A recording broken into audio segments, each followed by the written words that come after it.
ನೀರಿನಲ್ಲಿ ಮುಳುಗ್ತಾ ಇದ್ದಂತಹ ಯುವಕನನ್ನ ಕಾಪಾಡಲು ಹೋಗಿ ಇಬ್ಬರು ಸಹೋದರರು ನೀರು ಪಾಲಾಗಿರುವ ಘಟನೆ ಮೈಸೂರಿನ ಬಡಗಲಹುಂಡಿಯ ಉಪನಾಲೆಯಲ್ಲಿ ನಡೆದಿದೆ. ಬಡಗಲಹುಂಡಿ ಗ್ರಾಮದ ರಮೇಶ್ ಮಗನಾದ 25 ವರ್ಷದ ನವವಿವಾಹಿತ ನಂದನ್ ರಮೇಶ್ ಸಹೋದರನ ಪುತ್ರ 20 ವರ್ಷದ ರಾಕೇಶ್ ಜೀವವನ್ನ ಕಳೆದುಕೊಂಡಿದ್ದಾರೆ. 8ನೇ ತರಗತಿ ಓದ್ತಾ ಇರುವಂತಹ ಮಂಜು ಎಂಬಾತ ವರುಣ್ ನಾಲೆಯಲ್ಲಿ ಈಜಲು ಹೋಗಿದ್ದ. ಈತನ ಜೊತೆ ಇನ್ನು 3 ಬಾಲಕರಿದ್ರು. ಈ ವೇಳೆ ಮಂಜು ಸುಸ್ತಾಗಿ ಈಜಲಾಗದೆ ನಾಲೆಯ ನೀರಿನಲ್ಲಿ ಮುಳುಗ್ತಾ ಇದ್ದ. ಈ ವೇಳೆ ನೀರಿನಲ್ಲಿ ಮಂಜು ಮುಳುಗಿದ್ದಾನೆ. ಇನ್ನೊಂದೆಡೆ ಗೊಬ್ಬರ ತೆಗೆದುಕೊಂಡು ನಾಲೆಯ ಮೇಲ್ಭಾಗದಲ್ಲಿ ಹೋಗ್ತಾ ಇದ್ದಂತಹ ಸಹೋದರರು ತಕ್ಷಣ ನೀರಿಗೆ ಹಾಗೆ ಮುಳುಗ್ತಾ ಇದ್ದವರನ್ನ ರಕ್ಷಣೆ ಮಾಡಿದ್ದಾರೆ. ಆದರೆ ದುರಾದೃಷ್ಟವಶಾತ್ ನಂದನ್ ಹಾಗೂ ರಾಕೇಶ್ ನೀರು ಪಾಲಾಗಿದ್ದಾರೆ.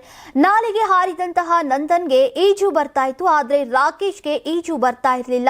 ರಾಕೇಶ್ನನ್ನ ರಕ್ಷಿಸೋಕೆ ನಂದನ್ ಹೋದಾಗ ನೀರಿನ ರಭಸಕ್ಕೆ ಸಿಲುಕಿದಂತಹ ಇಬ್ಬರು ಕೂಡ ಕೊಚ್ಚಿಕೊಂಡು ಹೋಗಿದ್ದಾರೆ. ಮೃತದೇಹ 500 ಮೀಟರ್ ದೂರದಲ್ಲಿ ಪತ್ತೆಯಾಗಿದೆ. ದುರಂತ ಅಂದ್ರೆ ನಂದನ್ 11 ದಿನದ ಹಿಂದಷ್ಟೇ ಚನ್ನಪಟ್ಟಣ ಮೂಲದ ಯುವತಿಯನ್ನ ಪ್ರೀತಿಸಿ ಮದುವೆಯಾಗಿದ್ದ. ಇನ್ನು ಚಿಕ್ಕಪ್ಪನ ಮಗ ರಾಕೇಶ್ ಸದಾ ನಂದನ್ ಜೊತೆಗೆ ಇರ್ತಾ ಇದ್ದ. ಇದೀಗ ಸಾವಿನಲ್ಲೂ ಕೂಡ ಅಣ್ಣ ತಮ್ಮಂದಿರು ಒಂದಾಗಿದ್ದಾರೆ. ಇನ್ನು ಬಾಲಕ ಮಂಜು ಅದೃಷ್ಟವಶಾತ್ ಪ್ರಾಣಾಪಾಯದಿಂದ ಪಾರಾಗಿದ್ದಾನೆ. ನೀವು ಸಣ್ಣ ಆಗ್ಬೇಕಲ್ವಾ, ಅದು ಒಂದು ಉತ್ತಮ ಆಹಾರದಿಂದ ಸಣ್ಣ ಆಗ್ಬೇಕಲ್ವಾ. ಪ್ರತಿದಿನ ನಮ್ಮ ಜೀನಿ ಸ್ಲಿಮ್ ನ ಯೂಸ್ ಮಾಡಿ ಯಾವುದೇ ಸೈಡ್ ಎಫೆಕ್ಟ್ ಇಲ್ದಂಗೆ ನೀವು ಸಣ್ಣ ಆಗ್ತೀರಾ.